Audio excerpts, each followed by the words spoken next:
নমস্কার বন্ধুগণ, আমরা আজকে এসেছি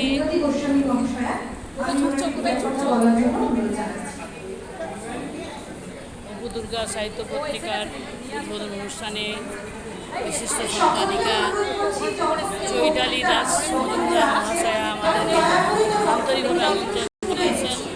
তাই এই যে সম্পাদিকা শিলাবৃষ্টি আছেন, আমার বোন, এই যে ওই যে আছে চৈতালি দাস মজুমদার আছেন, বিশিষ্ট জনেরা এই যে অপু দুর্গা সাহিত্য পত্রিকার।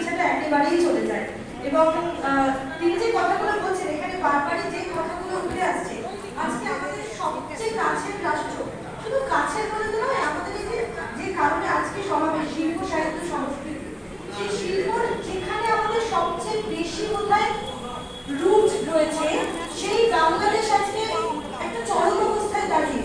গতকালে আর্জিকরের ঘটনা, বুদ্ধদেব বাবুর চলে যাওয়া আমাদের কাছে, প্রত্যেকটা ঘটনাই কিন্তু বেশি বলছি, বেশি পরিমাণে তো সেই কথাগুলো যখন আলোচনা হচ্ছে, সেই সময়টা আপনারা দয়া করে নিজেদের মধ্যে কথা না বলে একটু যিনি কথা বলছেন তার কথাটা শোনার চেষ্টা করুন। এটাই আমাদের আপনাদের কাছে আমার বিনীত নিবেদন। আমি অনুরোধ করছি, শুভ অপরাহ্নের শুভেচ্ছা বন্ধুগণকে। চৈতালি দাস মজুমদার মহাশয় এই দেখো সেগুলো করলেন না, হ্যাঁ ইয়ে করছি, আমরা আছি। এবার আমি বেরিয়ে যাব আমাদের অপু দুর্গা সাহিত্য পত্রিকার। একটু চুপ করুন, আপনারা অনেকে বক্তব্য শুনলেন, যেটা বেরিয়ে এলো যে আমরা এক ক্রান্তিকালে বাস করছি।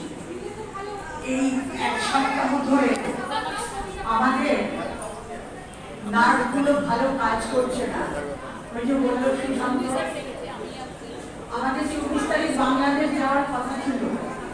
বাংলাদেশ আমরা আগেও একসঙ্গে দল বেঁধে গেছি, যে আদর আপ্যায়ন পেয়েছি সেই বাংলাদেশে থেকে আমাদের নয়, সেখানে